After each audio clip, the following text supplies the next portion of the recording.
Nama Ganjar Pranowo dan Prabowo Subianto masih banyak disebut sebagai calon yang akan dipilih sebagai presiden di Pilpres 2024. Berdasarkan survei terbaru yang dikeluarkan Indikator Politik Indonesia, Ganjar dan Prabowo menempati dua teratas sebagai top of mind presiden. Namun dibandingkan survei sebelumnya, tingkat keterpilihan Prabowo diketahui cenderung mengalami tren penurunan. Sementara elektabilitas Ganjar Pranowo cenderung stabil bahkan mengalami peningkatan. Apa yang membuat tingkat keterpilihan Ganjar kian meningkat? Untuk membahasnya lebih dalam sudah bergabung bersama kami malam ini peneliti utama Indikator Politik Indonesia, Kennedy Muslim. Selamat malam, Bung Kennedy. Malam, David. Ya, Bung, mungkin bisa dipaparkan terlebih dahulu ini temuan survei terbaru dari Indikator Politik ini, apa yang menjadi catatan pentingnya? Ya, David, jadi survei ini kita lakukan pada tanggal 15 hingga 21 Juli kemarin. Di bulan Juli ini kita lakukan survei dan kita temukan memang masih belum ada perubahan ya dari posisi 3 nama teratas. Tapi memang ada kecenderungan penurunan tren di simulasi 3 nama dari Pak Prabowo. Memang ini masih too close to call ya di antara 2 nama teratas dari survei Capres Indikator. Dan juga beberapa lembaga lainnya juga selalu menemukan 2 nama teratas ini memang saling salib menyalip ya. Dan setelah di bulan Juni kemarin Pak Prabowo itu memang masih unggul ya, baik itu di top of mind maupun di simulasi 3 nama, tapi sekarang sudah sedikit disalip oleh Pak Ganjar meskipun masih di rentang margin of error. Ini di Pak Ganjar ada di 35,2% dan Pak Prabowo Subianto di 33,2%.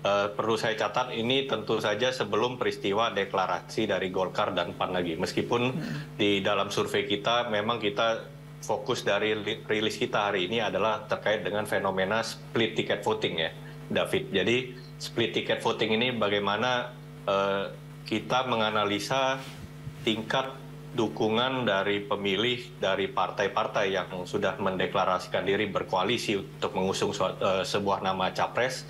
Misalnya di Golkar, PAN, PKB dan Gerindra itu mendukung Pak Prabowo, begitu juga dengan PDIP, P3, Hanura dan Perindo mendukung Pak Ganjar. Kita analisa ini suara mereka ketika mereka apa tegak lurus dengan suara yang diperoleh capres ini. Jadi suara yang didapat oleh capres-capres berbanding lurus dengan suara pilihan dari pemilih itu sendiri gitu. Baik, mungkin saya ingin tahu dulu apa saja penyebab dari naiknya elektabilitas Ganjar Pranowo.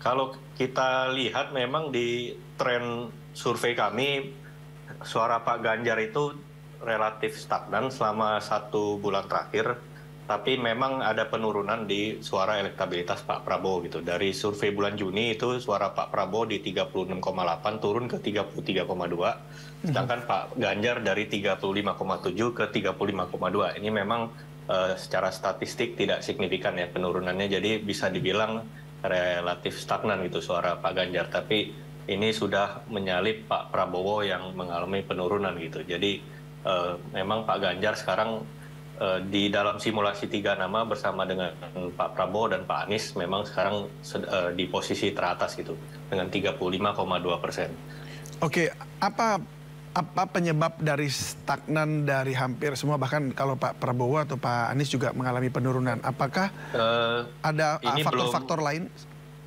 Tentu saja ini masih belum ada momentum baru ya dari masing-masing capres selain kemarin deklarasi dukungan dari PAN dan Golkar untuk bergabung di koalisi Kebangkitan Indonesia Raya. Tapi ini karena memang ini. Tapi itu pun belum terekam di survei kami di akhir bulan Juli kemarin gitu. Baik, Anda meletakkan top of mind ini ada Ganjar Pranowo di 22,8% ya.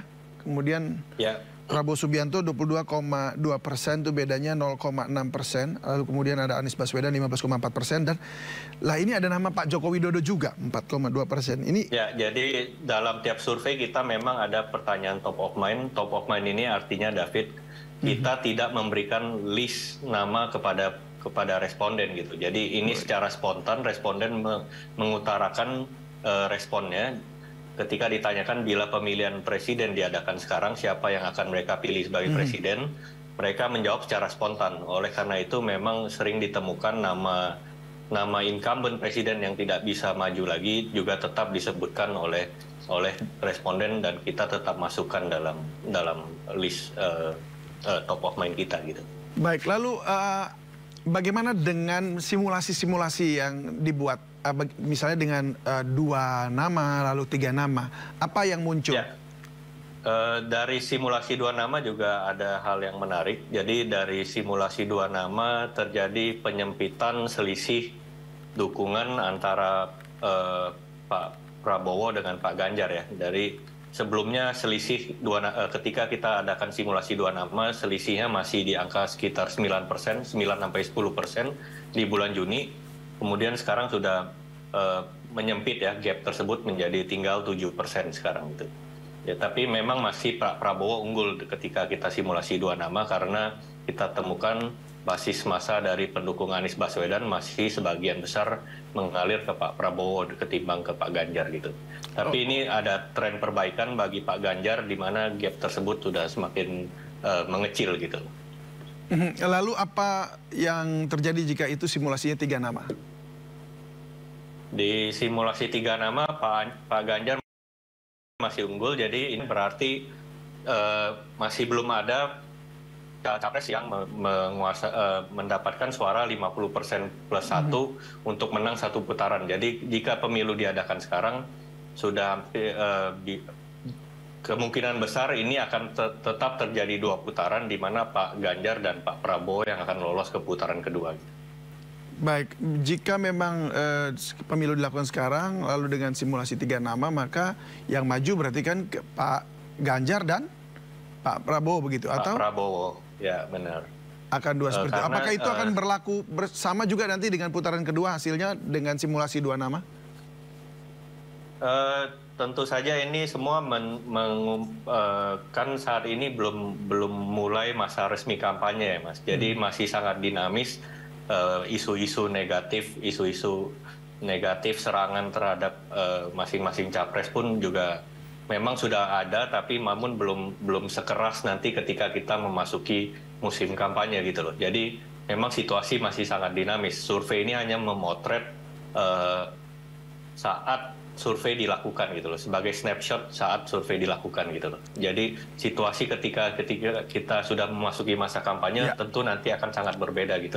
Angka ini masih akan sangat dinamis karena lobby-lobby dan segala macam. Ketika masuk putaran kedua, kemungkinan besar kalau misalnya ada 3 pasang dan Pak Anies tetap bisa berlayar, itu tentu suara Pak Anies akan bisa kita sebut sebagai kingmaker gitu loh. Ketika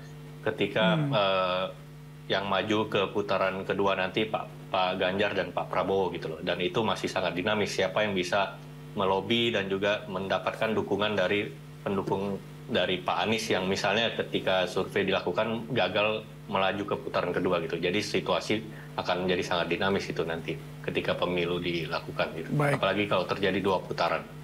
Baik, saya jadi nggak sabar nih untuk melihat seperti apa nanti ya. Dan kita tentu akan saling menunggu juga hasil dari indikator nanti ke depannya. Terima kasih Bung Kennedy sudah berbagi bersama kami di Sindo Prime. Selamat berakhir pekan, selamat malam.